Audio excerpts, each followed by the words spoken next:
What's up, everybody? Welcome to our new show, our new series. We're going to have a good time beyond 2D. I'm one of your hosts, Jessica Dugas, but I'm also joined by the fabulous retired Sergeant First Class from the Army, Farron Dozier. Hey, how you doing? I'm good. We've been waiting for this for a while. For a while, and the intro is fire. Let me tell you, Yes. the intro is fire. Yes. Let me know if you guys like the intro that you saw. I know Miss Brittany is already out there. She had front row seats chatting it up before the show even started. So listen, we want you guys to chat throughout the show. Let us know what you're Please. thinking as we dive down the rabbit hole. Do you want to share like why? Because I came to you and I was like, Farron, we need to do a show. Yeah. And do you like why did you say yes? Because you know why I said yes? Because in my heart, really, I wanted to do a show and a show about the stuff that we're getting ready to talk about. So I was actually silently praying about doing a show, and when you brought it up, it was like, okay, perfect. It was like my prayers answered, perfect. And Yes. so, being on the interview with you before, and having me on your show, it was like, you know what, we both have some serious deep thoughts and views, and they're not confrontational, but it's Yeah. more like, how do we explore this topic? And we were both willing to explore that topic beyond how we viewed it ourselves, and Right. you came up with the perfect title. Yeah. Yeah, I mean, so that was fun coming up with a title, you guys, as well, because I was trying to think of like what are we trying to actually do here? We're trying to like go beyond the surface, and I'm like 3D, 4D, and then and like, wait a minute, Dugas, Dozier, there's two D's there. There's This two is a D's. sign. This is a sign. Brittany said that the intro is definitely fire. I'm So serious. Fire. Fire. it's what's up. Okay. So we're also talking about what you know we're gonna do for this episode, for this premiere episode. I don't think we could have gotten any deeper of a conversation than communication. Yeah. What is communication? We were going to talk about something different when we were going to premiere last month, and I said, first of all, speaking of communication, I have to thank Farron because we were going through some personal stuff the last couple of months, and because Farron and I communicated, we were able Exactly. to work it out and get it to you guys, this month. And so I have to thank you for good communication skills, Farron. Again, with all the personal stuff that we all deal with in life, Yeah. sometimes we have to have a understanding, put ourselves aside, right? And, Yeah. and when I could put myself aside and relate to you as a mother and all that, it was like, you know what? Hey, we talk about in the military, family first, Mm. right? So family's first, and so I had no issue with taking some extra time to get this thing, Yeah. the show off the ground. So I was good. Yeah. And I mean, I ultimately believe everything unfolds the way it's supposed to, even if in the moment we as humans are kicking and screaming and like, why is this happening? So I think that things are supposed to happen, like we're supposed to happen this way, Yeah. because ultimately this topic of communication is coming up a lot for me personally, but then I see it, like I hear from other people and they're going, I'm having issues with communication. I Hmm. can't talk to my husband. I can't talk to my kids. I can't talk to my business partner. And I'm like, we have a problem here. Exactly. Yeah. So Yeah. I feel, not that I feel, but I see, as you see, when you learn about communication, right, and then you are clear enough that you can not only hear your own communication but hear other people's communication. It's a different dynamic, and so Yeah. I'm not an expert in communication, but I have definitely Yeah. been trained and developed in the personal development classes that I've taken that actually teach courses on how to communicate. And so Mm. being able to take that education and apply it to my own life, and that's Right. what we're going to talk about. You have to apply these things to your own life first before you can start requesting it or demanding it from other people. So when I was able to do that these last 13 years and practice, practice, Mhm. practice, practice, I was able to start to hear myself first. Like, do you want to say that? So we're gonna get into, some self reflection in this communication because it's not just one directional at all. Yeah, absolutely. So we're going to talk about tonight. We figured a good place to start in the conversation about communication is the definition of it. And so I told Farron, I said I had to put my homeschool mom hat on as we were coming on today. And I pulled the definition from dictionary.com. So we figure we'll just start off with a textbook Yeah. definition and then we'll roll into it. So dictionary.com says communication is the act or process of communicating, a fact of being communicated. Now, this is right. Like, thanks for telling me nothing, dictionary.com. But here's the Thank thing. you. This is the first definition. So when I saw this as definition number one, because a lot of words have several Oh yeah. definitions, right? So when I saw this as definition for number one, this said to me, it's up to us to determine how we like to communicate. We like to participate in communication because they're clearly telling us nothing here. However, the second part, definition number two, said communication is the imparting or interchange of thoughts, opinions, or information by speech, writing, or signs. Now, I have a thought about this, but you tell me how you feel about these definitions first. That should be number one.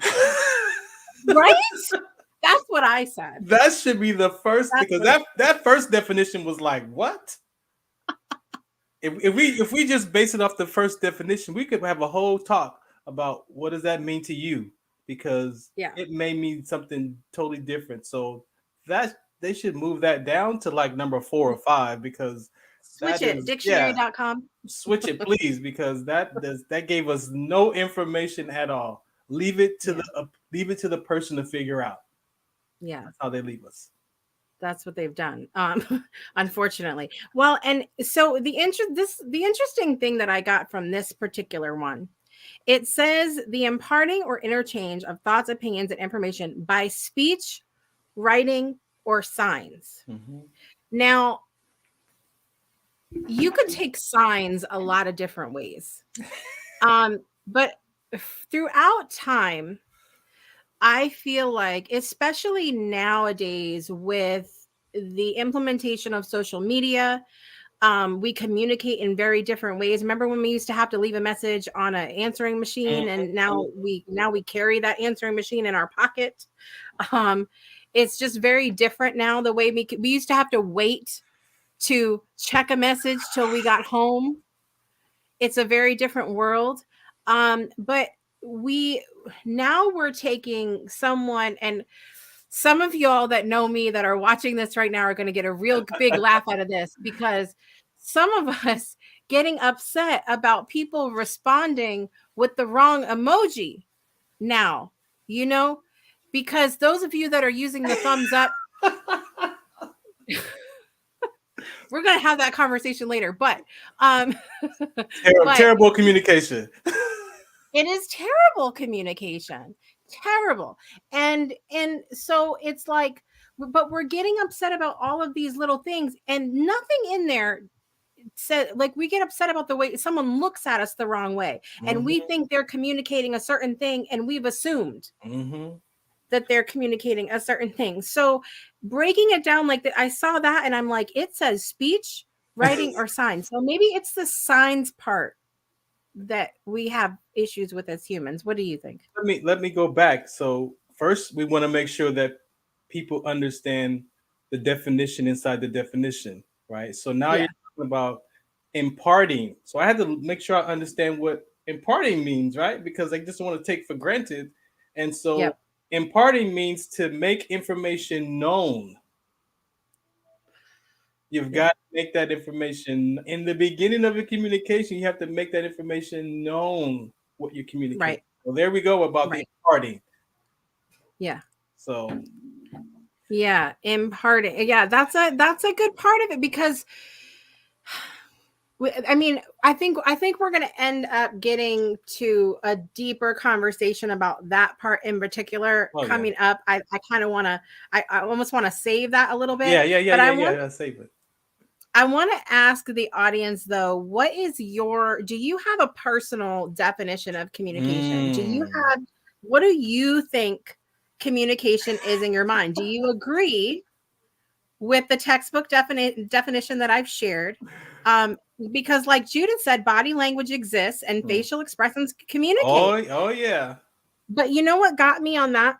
Let me share a little bit about an experience, because I want you to share maybe a communication experience as well. Okay. But we had an experience. You guys know I love me some TikTok, okay? And I had a doorbell camera at my old house, and every now and then we would catch something funny on the doorbell camera and I would post it on TikTok. Well, we had a delivery driver come to our door. Now, we are a family of 8, okay? So when we order food, it's like there's a party, okay? There's something happening inside this house that this is not a normal amount of food for the people. And so we had this door, and Brittany might remember. I don't know if you remember this or not, Brittany, but we had the doorbell camera and we ordered food, and it was a lot of food as per usual for 8 of us. And you couldn't see my son answer the door, but you could see the delivery driver. You couldn't see my son because of the way the camera was faced.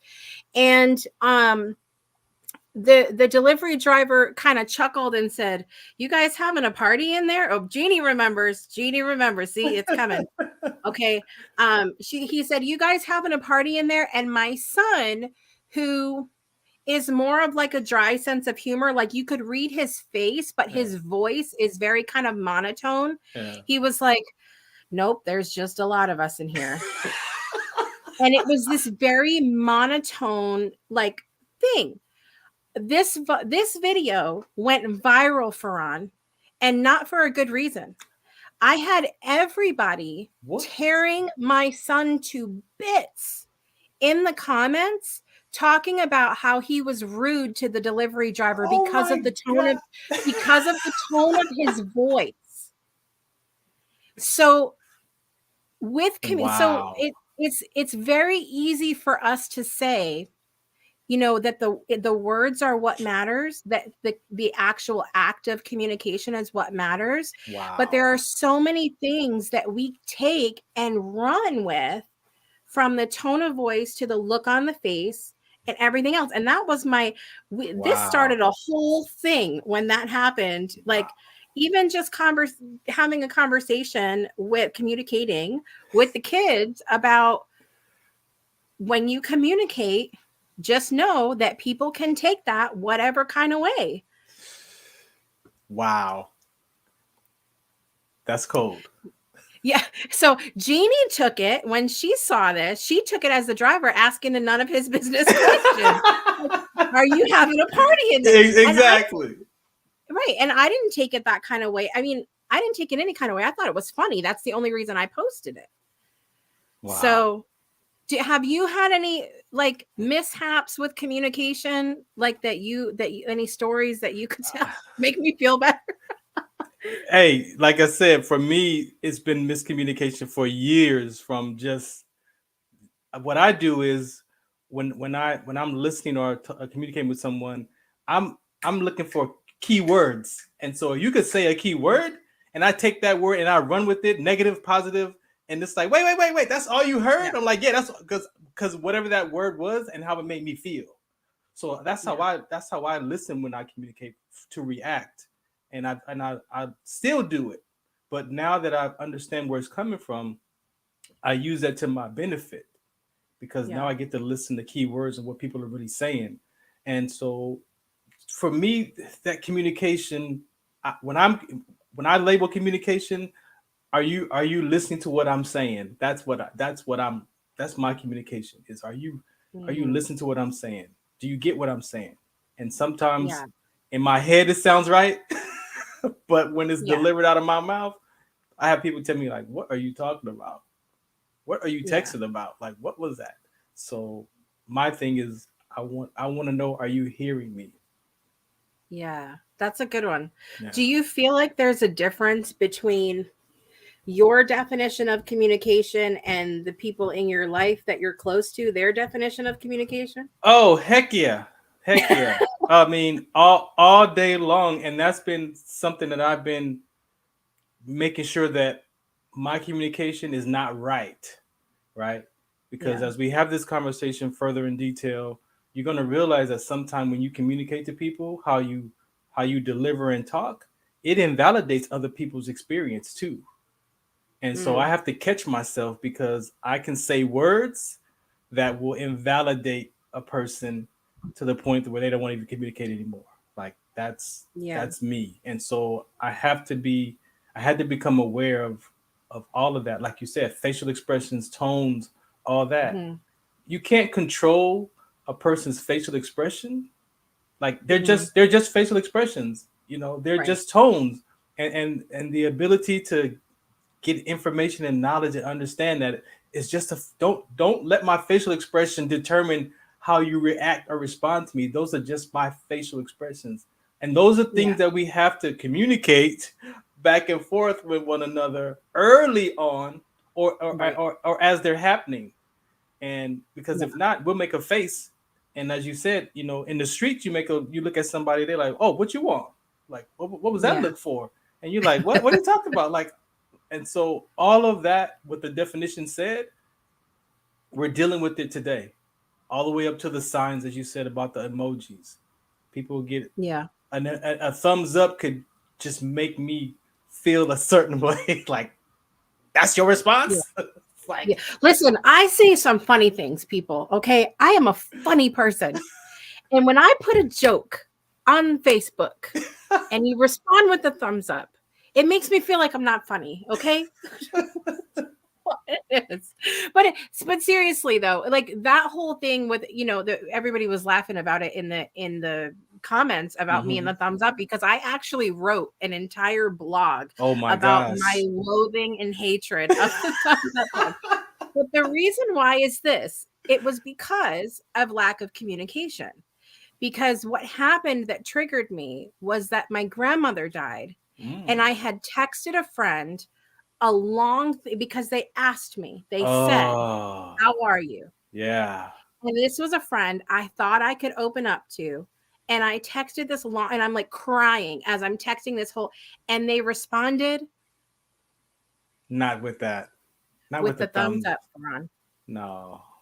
So that triggered me into a space of you being some kind of person if you use the now this is what one thing I want to ask about because you talk about people that know you might think you're a certain way but then people that don't might think you're reacting another way Yeah. because I tend with the thumbs up thing I tend to give a pass to people of certain generations that might not know how to get to that little heart. Okay. No, do no, you no. do you give a communication pass to anybody, Farron?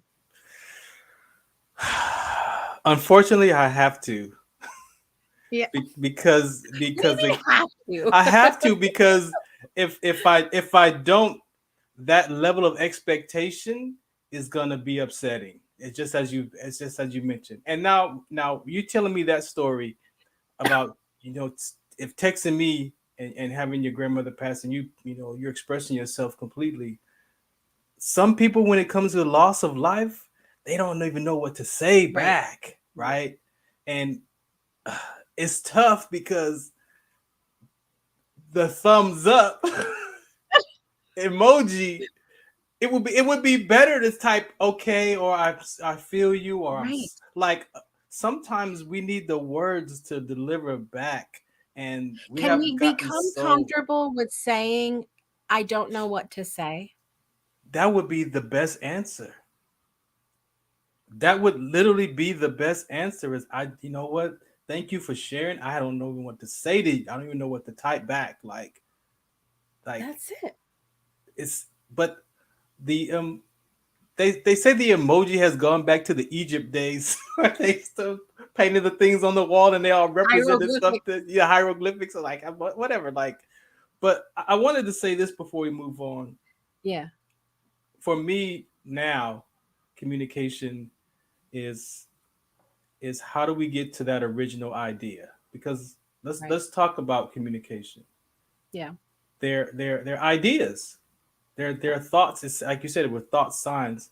They're ideas that we want to express to someone that's in our head, and then from our mouth to your brain and to your listening. And Mm. what does that look like? So I looked up some definitions beyond the communication, and it talks about in communication ideas, but what are the precepts of those ideas? So now you got to look at yourself like, what am I trying to say? What am I trying to deliver in this conversation? So we have to be aware of the precepts. Like, what are we intending to deliver to this person? It's the behavior, the thought. Like, what are we trying to express to this person in words? And then you have the concept. The concept is the end result, is that picture. Is that when I say this, you should be imagining in your mind like this type of tennis shoe or this shirt or this jacket, right? So now we're communicating that to deliver a visual to you. But what happens if those precepts are corrupted thoughts? Right? What then now I'm sharing something with you that may not be the truth, but it might be my truth. Now we're talking about opinions and where we learn about that conversation we're having, and again, and your environment might have taught you about this conversation totally different than how I learned about this. And let's go back to the 70s. Give me some bread. It was no longer a piece of bread, it was money. Right? So now we have different words that mean different things from the original ideas. And so all of that with our environments teaching us and how we talk and how we think and how we learn, we have to be aware that in our communication, you might not understand what I'm talking about. And do we think about all that? I mean, and that takes seconds, but do we think about all that before these words come out of my mouth? Right. And lastly, and I'll let you talk, is the context.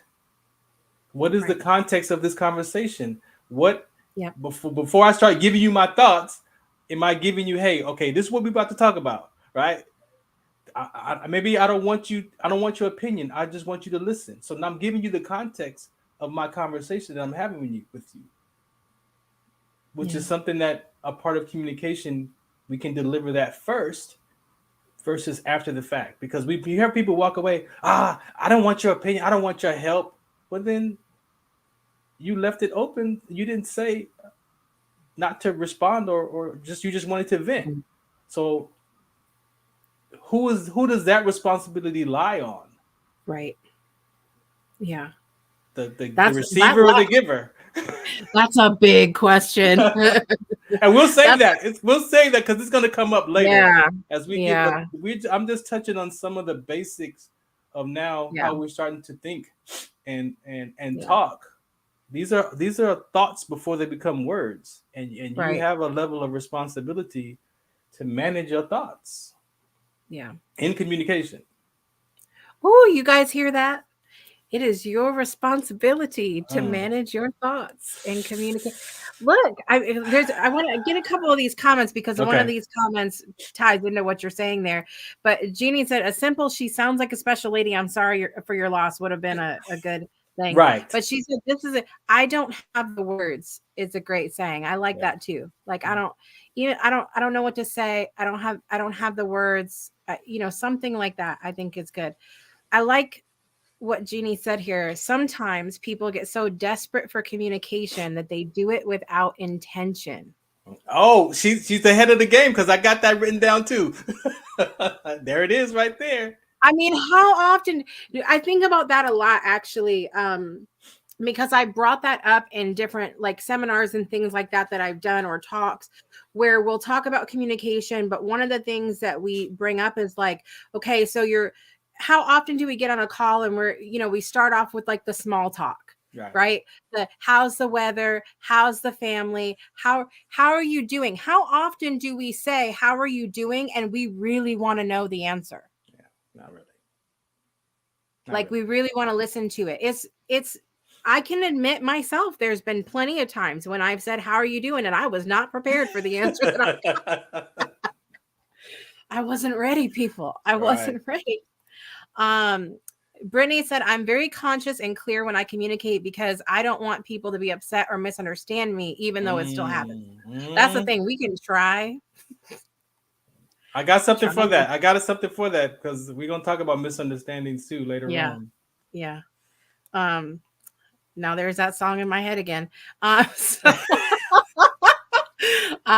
Judith said her definition, communication is the giving and receiving of information. See, and I think sometimes we think that it's the giving.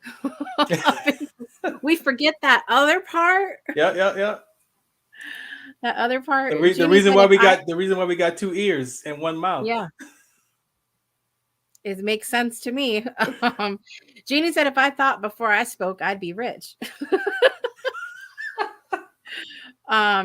In that, how do we stop our ears from becoming everyone's trash can? Ooh. I mean, look. I lost some friends because of that statement. Just so you know, I told some people like, you just want to dump your trash on me. Like, what is that? Like, what? Yeah. And they were like, okay, we're not friends. I'm like, okay. Yeah. But maybe I did say it out of frustration. So now we're going to, now when we get into this more details, not just our communication, but now you're talking about tone, right? Because communication is a two-way conversation, which is also harmonious, the tone, things like that. So sometimes in communication, when someone says something that's harsh, hey, so why did you say it like that? Yeah. Before I react. Go ahead. Right. Jeannie said, I never understood tone policing until I had a situation where my concerns were dismissed because I was angry. Mm-hmm. Yeah. Yeah. Sometimes, I mean, I think raise your hand in the audience. Find that little emoji. Since we're talking about emojis, find the little emoji there. Raise your hand in the audience if you have ever said something some kind of way and regretted how you said it afterwards. Like you heard it back in your head and went, oh God, I said it like that. How many? Raise your we're gonna continue and I'm gonna be watching. I can raise my physical hand on that one because dropping bombs on them. Unfortunately. That's a hard one. And then you get into, I think that when you were mentioning before about the whether sometimes the communication can differ whether you know somebody or not. Even in that, like there's been times when me knowing the person or the relationship with the person dictates how I felt about the communication after the fact.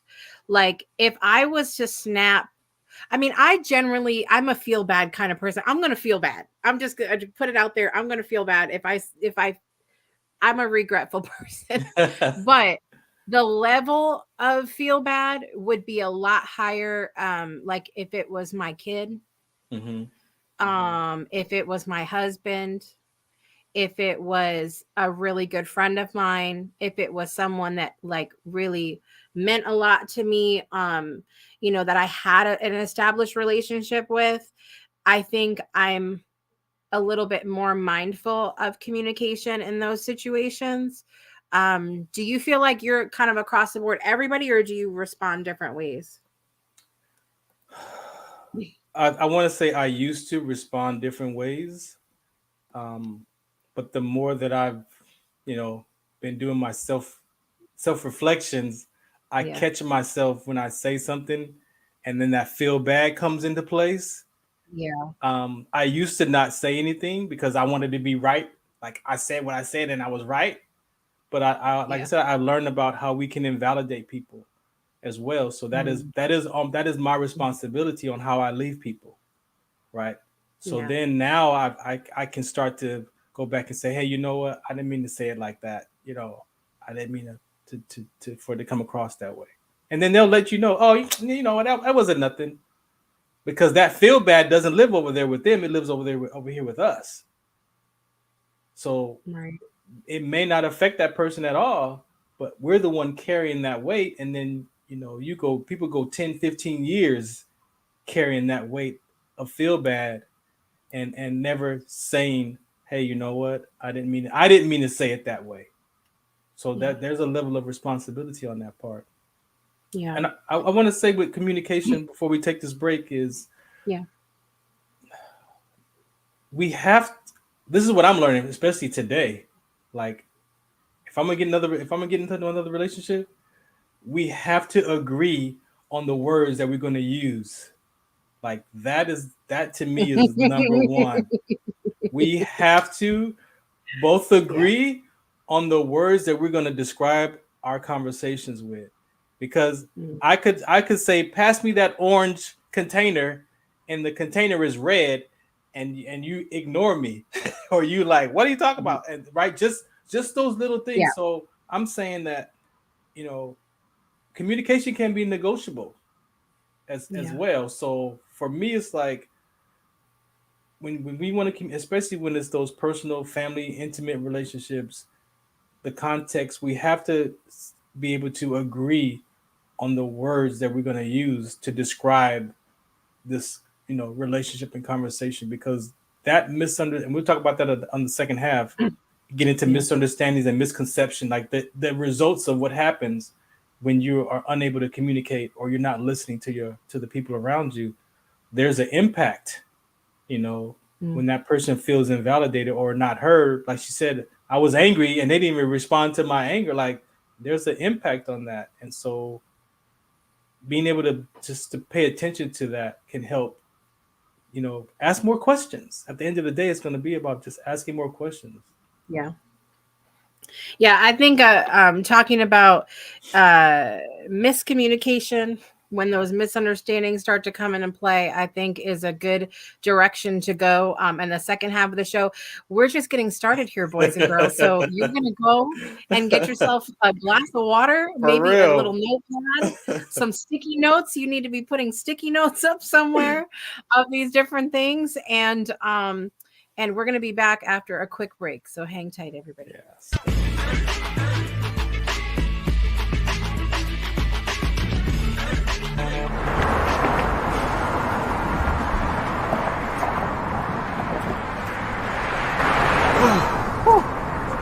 Hey, what's up, man? How you doing? I'm blessed, my brother. How you doing? I'm good, man. I'm good. Hey, did you see the game last night? Oh, that was a good game. But did you see the shot? I lost money from that shot. Oh, man, that shot was cold, man. I hated it, but it was good.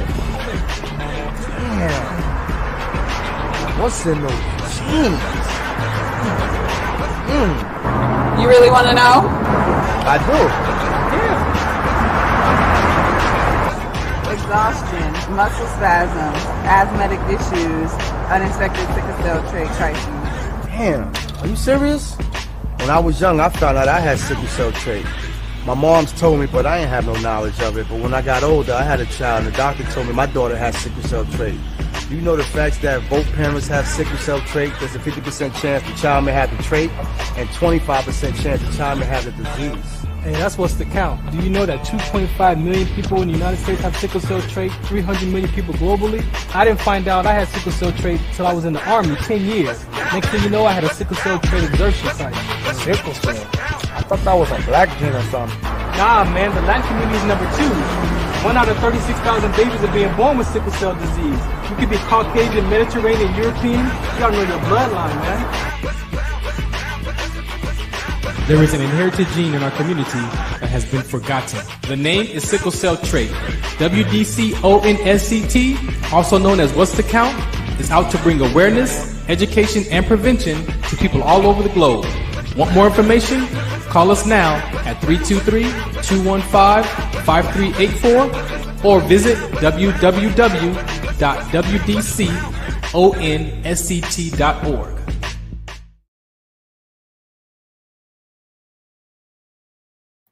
Welcome back, everybody. I hope you've been enjoying this very first premiere episode of Beyond 2D.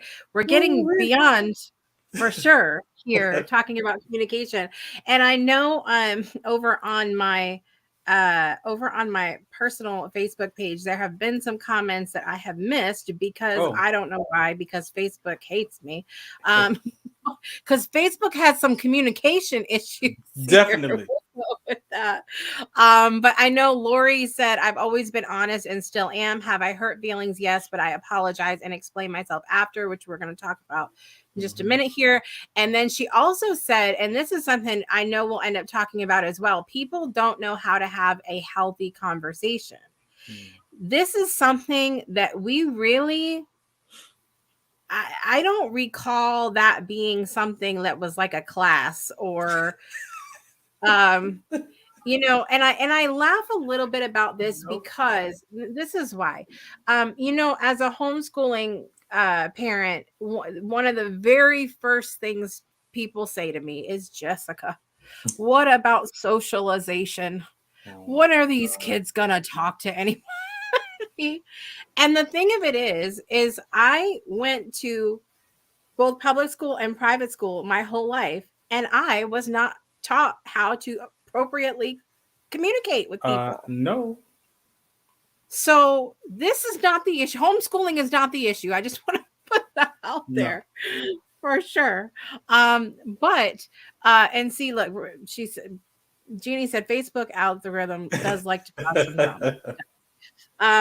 But so let me touch on your school. You brought up that school situation. So let me. This is what we're discussing today, in some of the conversations that I'm in around listening skills. We go to class from kindergarten to 12th grade. Some go to college, right? Some get masters and doctors, and we go home and we speak the language of our environment. We do not speak correct English at home. Tell the truth, right? So how was it that we get all these years of education of language and writing and we go right back to our environment and speak slang and fleek and all these other words that we didn't learn that in school. So then what has more power around us is our environment. Yeah. And that's going to be important to when you at some point take responsibilities for your own life and start to figure out, okay, what kind of communication are we having in my environment? Because it's obviously not working, right? And then that's a whole nother thing we'll get into as the weeks go by about communication. Yeah. Jeannie said, "Oh snap!" Like it's on now because that's something that it's deep. Because you know, and thank you, Jeannie. If they haven't met your children, if they're concerned about them being socialized, thank you for that.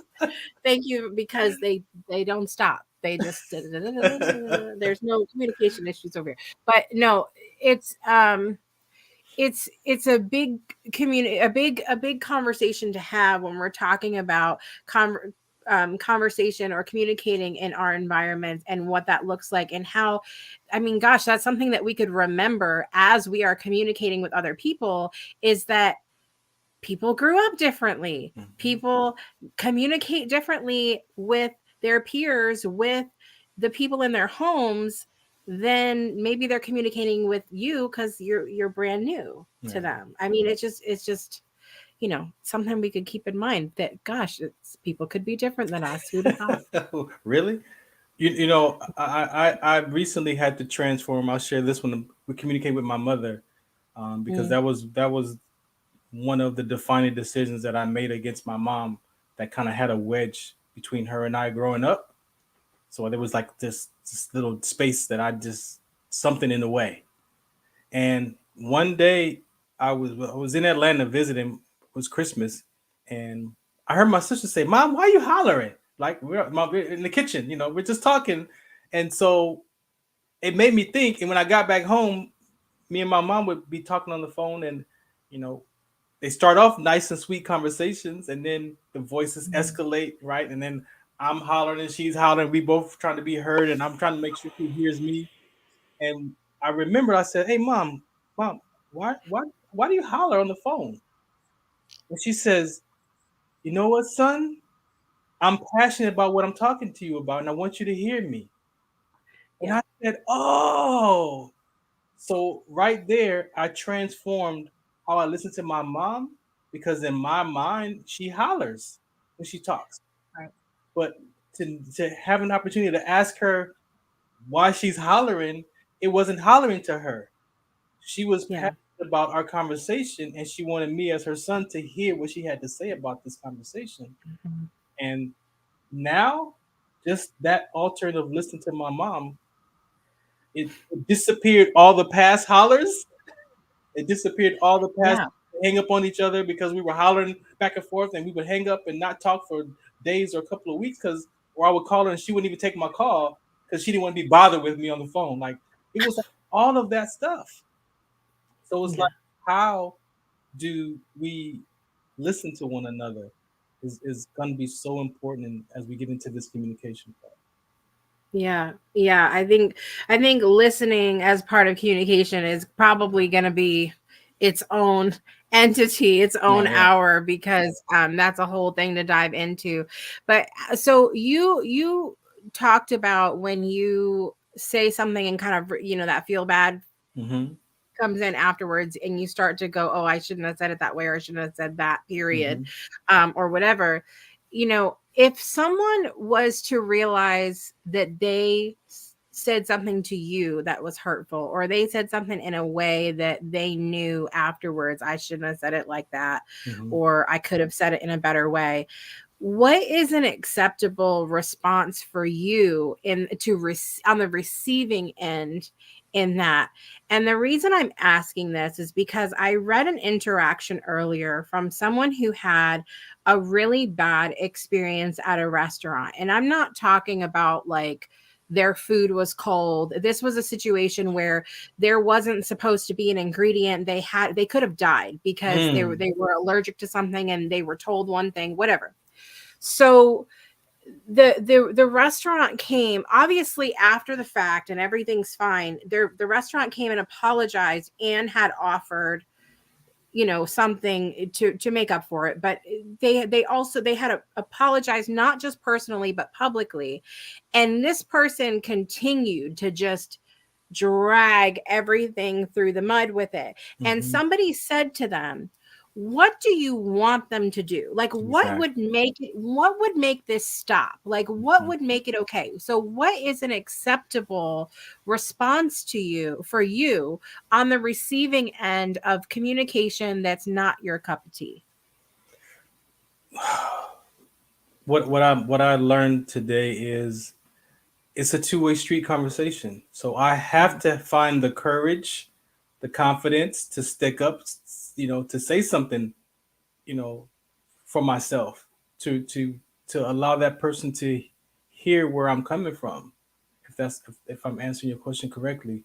So it's still on me to take that up with the person. And sometimes people we lack confidence. We lack self-worth. We lack something that doesn't allow us, or we want to be right about it. And as the person who they apologize to and took responsibility for that. But if I want to be right, see, when we're being right in communication, also in the experience of being right, sometimes there's no love, there's no peace in the experience of that. And when you're right. And so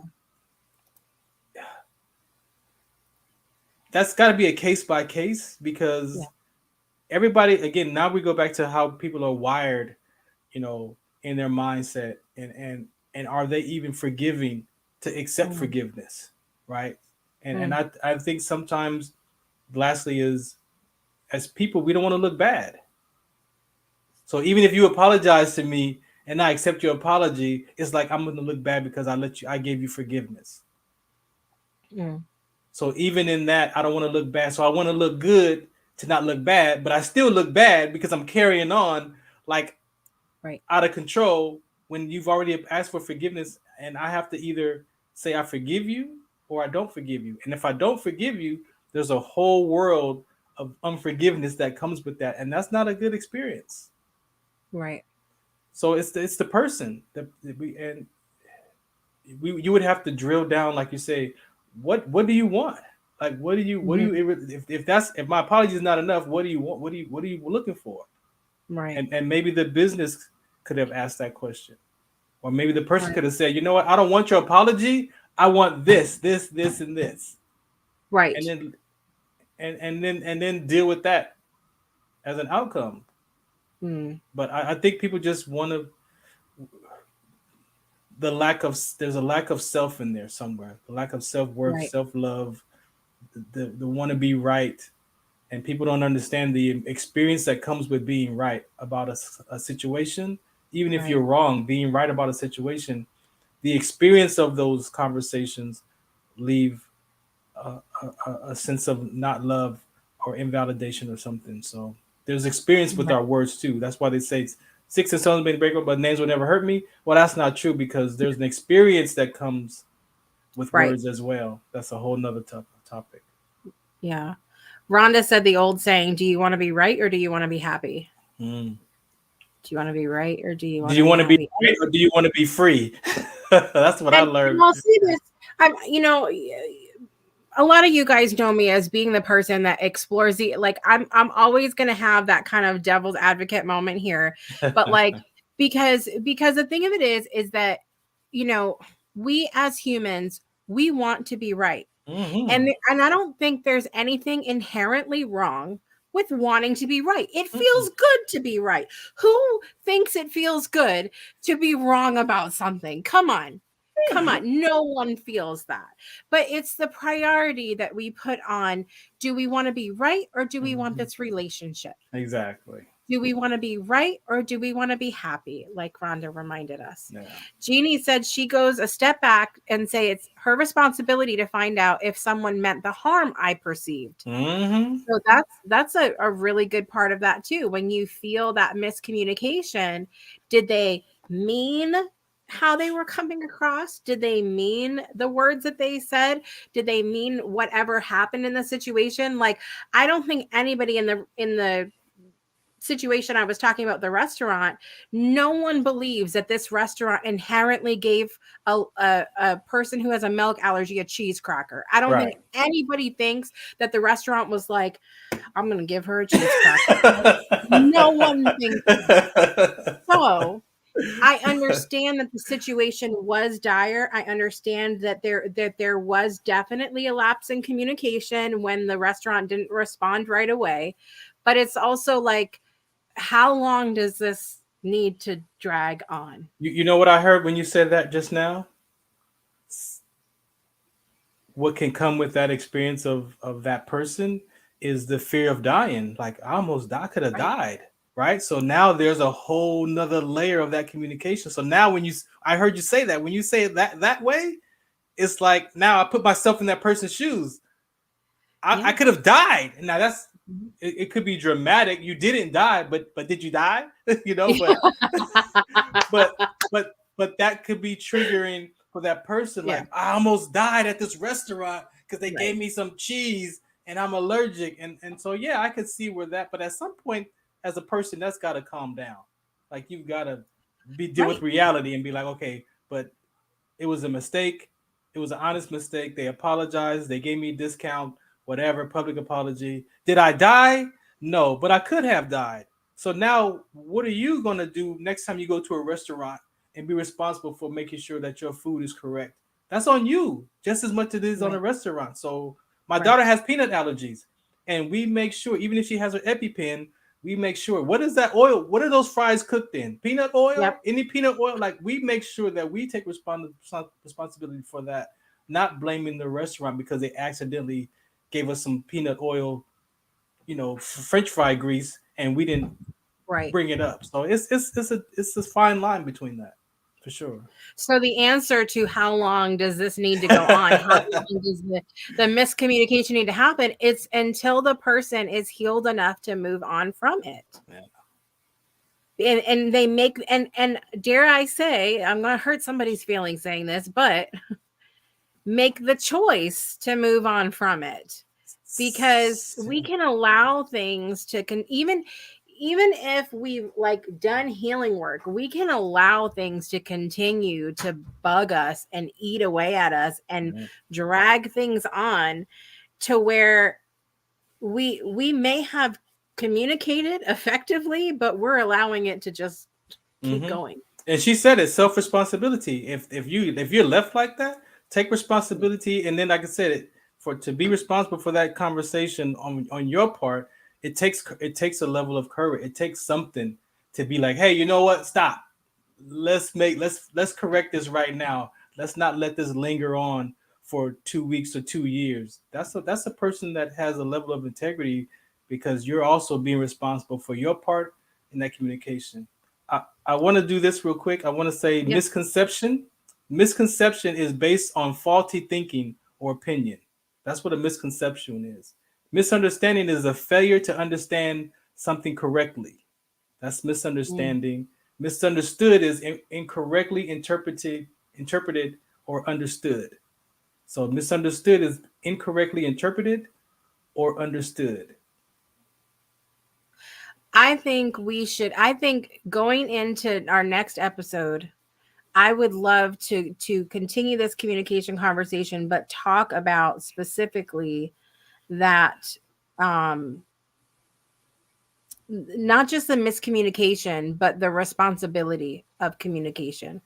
I'd love to talk about whose responsibility is it in the conversation. I think also in this conversation about communication and miscommunications and responsibility, I think we'll also end up talking about leadership and communication, because I think for me, and especially doing work like this where we have a show, we have a platform, I have felt the weight of responsibility in my communication. I've talked to other people who are in, live radio and things like that. And I'm like, what kind of responsibility did you feel in communication? Like people that were on radio, like when the Twin Towers were hit, when, some of these big things that have happened, and then they go, oh, like that weight, like there's so much in that as well. I think it's going to be a great topic. Jeannie agrees. She says responsibility of communication is going to be a great topic. And speaking of that, Rhonda says, ultimately, we are responsible for the choices we make, whether it's going out for dinner or making it at home. There are consequences for everything. And that's the truth. I mean, I would dare to say that, because consequences are neither positive nor negative. If anybody felt like that consequences were just negative, that's not true.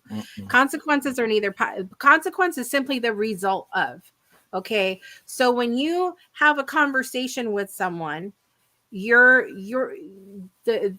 consequence of that conversation or that communication with that person is what it is. It could go either way. It doesn't, you it got to doesn't be matter. okay.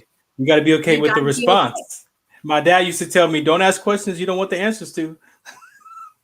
Yes. Don't ask And questions. sometimes the consequences are not able to be foreseen. Like when we were talking about earlier, how many of us have picked up the phone or even just run into a friend at the store? I was going to say the mall, but no one goes to the mall anymore. Not anymore. Oops. I almost showed my age there for a minute. So you run into someone, you're at the grocery store, right? And you say, how are you doing? Do we really want to hear the answer to that question? Because sometimes I have asked that question and then you're taken back because you're like, oh, I expected them to say, good, thanks. How are you? I respond now. I respond like, are you sure you want to know? Do you sure you want to know the answer to that? You sure? I want to say this part on before I end my piece. If we really look in the mirror and be honest with ourselves in communication, we pretend. I think pretending everything is okay, and not wanting to be judged in our communication and not wanting to be rejected in our communication. Like there's so many layers that we can go back down and talk about. But I also believe part of this miscommunication or communication is you have to be honest. You have to be honest with yourself and with the ability that to ask a question or say something that somebody may not agree or disagree with you, regardless of the communication that you're sharing, that you're trying to get across. Because again, everybody has their own opinions about situations. Everybody has their own belief systems about situations. So how do we have a conversation that can be effective? Know what you want in that conversation, express that, give the context of that conversation. We're going to talk about A, B, and C. You can't bring in J, K, L, M, N, O, P in this conversation. We're only talking about A, B, C because this is what we're going to be addressing. And the person that has to be negotiated. Are you okay? Can you handle just talking about A, B, and C? Because now you might bring up something from way back yonder that was like, wait a minute, where'd that come from? We're not talking about that. So the context for conversations will allow you, that conversation to be guided by the words that we're going to bring to this and the listening that we're going to be listening from. Because if I'm listening from these conversations, these contexts, then I'm not going to think about something that's going to be off basis. Because then people say, oh, you're not paying attention, you're not listening, you're not this, you're not that. Well, because I haven't set the tone for this conversation. So that to me, that's very important, is being able to set the tone, the context for conversation, which could keep misunderstandings from even happening, being misunderstood from even happening, and listening, right, not reacting. Right. Because most of the time we're listening, we're talking and listening to respond to what you're saying, and that is not communication. A lot of us listen to react, and I already know what I'm saying in my head. And then when you do that, you're not even finished. You're not even paying attention to what the person's saying to you, and then you just sort of respond to what you want to say. That's not communication at all. Right. I agree. I agree. What do you hope, Farron, to a little tiny bit off topic, but what do you hope to achieve through doing a show like this? You know, I hope that people have the courage to take responsibility for their part of their actions in life. I don't believe in karma. I don't believe in the blame game. I do understand that we live in a world of cause and effect. Because this happened, this happens. Because this happens, this happens. But there's a level of responsibility that if I really be honest about the cause and effect world, I have a cause in the way that happened. I could have the umbrella of responsibility and be like, well, maybe it was how I said it. Maybe I could have said that differently. That takes the blame off the other person and gives it back to me back to how was I communicating. And then if I really be honest, I could be like, yeah, well, you know what? I probably could have said that differently. And that's the effects of me not saying that correctly, is now this person is mad at me. Or this person feels this type of way because of what I said, not because of what they said to me in a disagreement. It's just a different experience. And I don't think we pay attention to the human experience enough. So I want people to pay attention to their experience of themselves. The upset, the frustration, the peace, the calmness, you get a say in that. You can control that. Yeah. Yeah. I think for me, I know what Jeannie was referring to here when she said, I don't like that question, when we were talking about how are you? Yeah. But I actually hope that people watch this show and have some points where they say that, where they say, I don't like that question. Because I believe that I have done my best learning, not just learning, but growing from the learning in moments where I've gotten a little bit uncomfortable. When I have heard something that has made me go, yeah, I was not my best Jessica in that moment. I was not, and it's not, like you said, it's not about the blame game. It is not about, it's about choosing to listen to some of these things that we're going to be talking about on this show and going, I'm going to choose in this moment to be a better Jessica, to be a better Jeannie, to be a better Kelly. I had to say hi to Kelly really quick. To be a better Rhonda, to be a better Brittany, to be a better Farron, that we're just going to choose to do, because that's the only control we have in this world is to ourselves. That's it. That's all we can do. So we're hoping that you guys did a whole lot of participating tonight. I'm so happy with some of the conversations that were being had in the comments. I thank you guys so much for that, because that's, I think, what Farron and I both want to see. It's beyond the 2Ds here. It's beyond the Dugas and the Dozier. Beyond that, we want to hear what you have to say. And because I think that's another thing that helps us grow is when we hear the different perspectives, when we go beyond face value of things and say, okay, how can we do better? And I'm excited to present that. So next 2 Tuesdays from now, we'll be back at the same time, and we'll start the conversation with whose responsibility is it? And to end that with you said the relatedness, walk away with the related, because we're not different as people. When you realize that we have the same thoughts and ideas and concerns and worries, we're all the same. We have the same thoughts. We just respond differently based off how our environment taught us. And so listen as you can relate to us, and we're relating to you. Absolutely. This was fun. Yeah. Ooh, we just getting started though. You might not have a bunch of comments next time. They're going to be quiet next time. They're going to be nope. No front of the class happening over here. No, this was good though. And I knew that this would be a good, listen, you don't even know this yet, Farron, but I had people messaging me on the break telling me, oh my God, I'm loving this show. Like, this is going to be good. This is really going to be good, you guys. And I thank you so much for being here, Farron. Thanks for sharing the screen with me. Thank you for allowing me to share your screen with you too. Good. Absolutely. All right, we're going to end the show. I'm going to sign off with my good friend Dorothy Auger's version of the For Love poem, because I think we need to end every conversation we have here with a little bit of love, because listen, some of these we're just going to need that little jolt at the end. Plant that seed of love in there. That's it. We'll see you, Farron and I will see you in 2 weeks for another episode of Beyond 2D. We'll see you next time. Bye, everybody. Right. Peace out.